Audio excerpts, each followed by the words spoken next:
इलाहाबाद के प्रसिद्ध कवि नंदन हितैषी ने पहाड़ों से प्रयाग की समीक्षा प्रेषित की है, उसको हम यहाँ प्रस्तुत कर रहे हैं। नंदन हितैषी जी ने अपनी समीक्षा में पहाड़ों से प्रयाग को परंपरा का सार्थक दस्तावेज बताया है।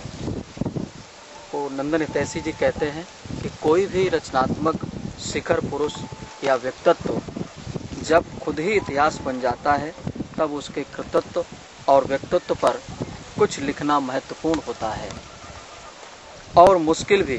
कई खतरे भी अपना आकार लेने लगते हैं।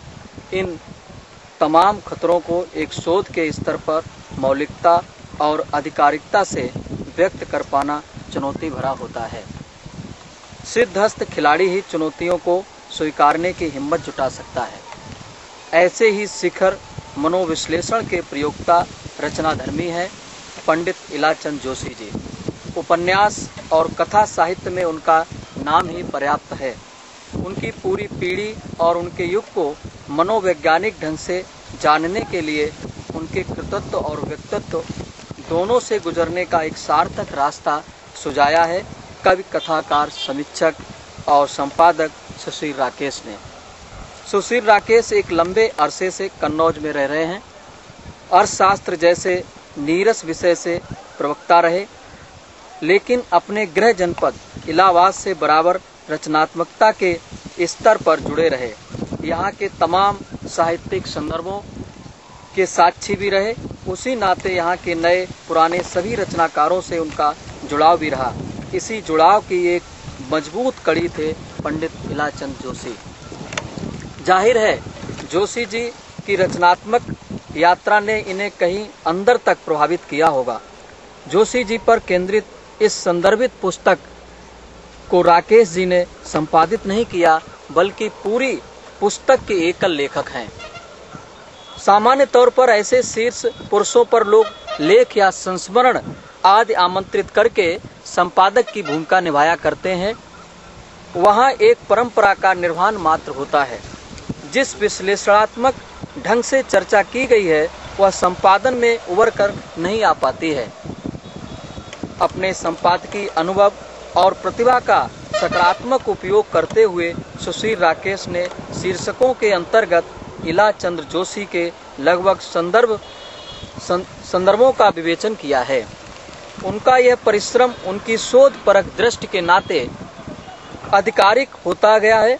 उनकी यह आधिकारिकता जोशी जी के साथ लंबे जुड़ाव के साथ बार बार की मुलाकात और अनुभव के कारण है। जोशी जी के साथ खूब समझने, सुनने, सुनाने और विश्लेषण की प्रवृत्ति के कारण रही। किसी भी कृति या कृतिकार को समझने के लिए ये सब जरूरी तत्व होते हैं। पंडित इलाचंद जोशी इस ग्रंथ में स्वतः स्वीकार करते हैं कि मुझे इस बात का गर्व है कि मैं हिमालय का बेटा हूँ। हिमालय के हिमखंडित सदाबहार शिखरों पर रुद्र का जो अट्टहास अपने नीचे की प्रकृति को बराबर आशीष देता रहता है, उसका वही अटूट स्वर मेरी अंतः प्रकृति में निरंतर गूंजता रहता है। यहाँ प्रकृति या पहाड़ों के आध्यात्मिक विश्लेषण को जोशी जी जैसा कालजयी हस्ताक्षर ही इतनी सहजता से व्यक्त कर सकता है। जोशी जी के प्रति सुशील राकेश का समर्पण, उनके प्रति श्रद्धा और उन्हें जानने की ललक की यात्रा भी कई बिंदुओं से होकर गुजरी है। राकेश जी का जोशी जी के साथ पारिवारिक संबंध भी था। इलाहाबाद के साहित्यकार संसद से भी उनका जुड़ाव रहा। कुछ अवधि तक साप्ताहिक भारत से भी संबद्ध रहे। साथ ही परिमल से भी उनका लगाव था। उसी नाते डॉक्टर धर्मवीर भारती से भी जुलाई 1981 में राकेश का एक अंतिम साक्षात्कार जोशी जी कालजयी रचनाकार धर्मयुग में प्रकाशित हुआ। सुशील राकेश ने इलाहाबाद के परिप्रेक्ष्य में कवि कैलाश कल्पत, डॉक्टर प्रमोद सिन्हा, श्रीमती उषा चौधरी, डॉक्टर अवधेश अवस्थी, संत कुमार, सुनील श्रीवास्तव, अजामिल, सतीश चित्रवंशी आदि को भी अपने सानिध्य में गिनाया है। उसी क्रम में अपनी अगली पीढ़ी के रचनाकारों यथा नागार्जुन, अमरकांत, रविंद्र कालिया, ज्ञान प्रकाश, अजीत पुष्कल आदि को भी उल्लेखित करके अपनी आधिकारिकता को भी स्थापित किया है। जोशी जी के ऊपर राकेश की कलम बार बार रुक रुक कर चलती रही, जिसने अपना व्रत 2011 में पूरा किया। पहाड़ों से प्रयाग तक की यात्रा में डॉक्टर धर्मवीर भारती ने 4 जनवरी 1976 धर्मयुग के अंक के हिमालय की छाया में बीता बचपन पहला आलेख राकेश का प्रकाशित किया था। जोशी जी के 75वीं वर्षगांठ पर 16 जनवरी 1977 उसी क्रम से 26 दिसंबर 1982 व 9 जनवरी 1983 में उनके अन्य आलेख भी उसी बहुचर्चित पत्रिका में प्रकाशित होते रहे।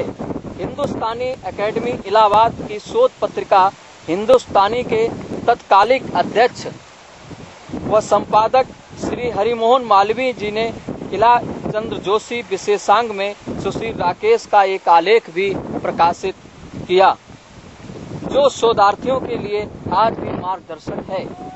इस पुस्तक की भूमिका में लिखा गया है कि यह पुस्तक पंडित तिलाचंद जोशी जी का अद्वितीय मनोवैज्ञानिक चिंतन प्रस्तुत करती है। गोदान में प्रेमचंद के इस वाक्य का रेखांकन मानो जोशी जी पर पूरी तरह से सार्थक दिखता है।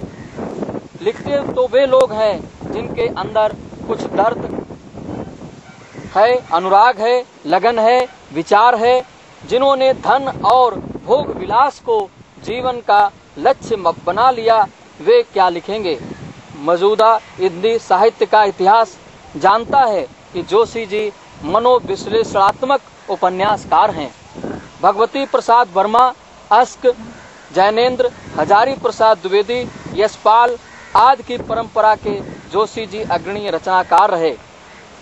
पंडित तिलाचंद जोशी के बहुत बड़े आयामों को अपने इस पुस्तक में सहेजा समारा और नई पीढ़ी के लिए एक बहुत मजबूत परंपरा व इतिहास का दस्तावेजीकरण किया है। लेखक ने जोशी जी के संपूर्ण व्यक्तित्व और रचना धर्म को विधिवत समझने के लिए उक्त शीर्षकों की लंबी सूची अतिशयोक्ति नहीं लगनी चाहिए। वस्तुतः जोशी जी का संपूर्ण साहित्य व्यक्ति के मानसिक द्वंद्व का प्रतिफलन है। मनोविश्लेषण की परतों को जोशी जी उकेरते हुए चलते हैं। अपनी रचनाओं में उन्होंने अपने पात्रों का विशेष ध्यान रखा है। व्यक्तित्व व कृतित्व के स्तर पर उनके पात्रों का कद भी बड़ा दिखाई देता है। चाहे उनकी रचना त्याग का भोग, चाहे निर्वासित, चाहे ऋतुचक्र, उसी क्रम में चाहे कवि की प्रेयसी हो, चाहे जहाज का पक्षी, सब में पात्रों की सकारात्मकता का मनोविश्लेषण उजागर होता है। सब में पात्रों की सकारात्मकता का मनोविश्लेषण उजागर होता है। एक व्यक्तित्व जिसका संपूर्ण जीवन अभावों में बीता हो, लेकिन जिसने कभी भी कोई समझौता नहीं किया, अपनी दृष्टि विशेष के साथ युग दर्शन को आत्मसात किया, भारतीय संस्कृति की गहराइयों में उतरे और मानवीयता के धरातल पर बहुत बड़े रचना संसार को समेटा। 13 दिसंबर 1982 में जोशी जी का 80वां जन्म दिवस मनाया गया। सामान्य रूप से हमेशा की तरह लोगों से मिले भी, बधाइयां स्वीकार की। सामान्य दिनों की तरह वो सोए और सोते ही रहे। 14 दिसंबर 1982 को उनकी धर्म पत्नी हरिप्रिया जोशी ने देखा कि काली रात के अंधेरे में जहाज का पंछी उड़ चुका है। कभी न लौटा आने के लिए रचनाकार कभी मिटता नहीं, वह पूरे युग को समेटे सदैव साहित्य में जीवित रहता है। निश्चय ही इस पुस्तक के गुजरते हुए जोशी जी की मानवीय संवेदना का, उनकी गहराइयों को समेटे जानकारियां और मनोविश्लेषण की दृष्टि से भी मिलती है। सुश्री राकेश की यह कृति पंडित तिलाचंद जोशी के जीवन और साहित्य को वास्तविक रूप में समझने का शौर पैदा करती है।